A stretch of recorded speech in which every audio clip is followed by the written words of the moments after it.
फ्लावरच्या ऐवजी तुम्ही कधी ब्रॉकली घालून पुलाव बनवला आहे का? मला कमेंट करून नक्की सांगा.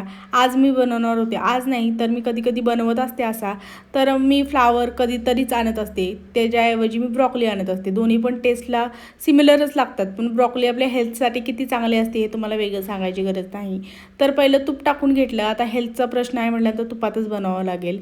आणि कढीपत्ता, मिरची, खडे मसाले, कांदा हे सगळं भाजून घेतल्यानंतर त्यामध्ये टोमॅटो टाकला, थोडंसं लसूण टाकलं ठेचून आणि सगळं मिक्स करून घेतलं. आणि त्यानंतर त्यामध्ये ज्या तुमच्या आवडीच्या काही भाज्या असतील त्या सगळ्या टाकून घ्यायच्या. माझ्याकडे गाजर नव्हतं म्हणून मी टाकलं नाही, तुमच्याकडे असेल तर तुम्ही नक्की टाका.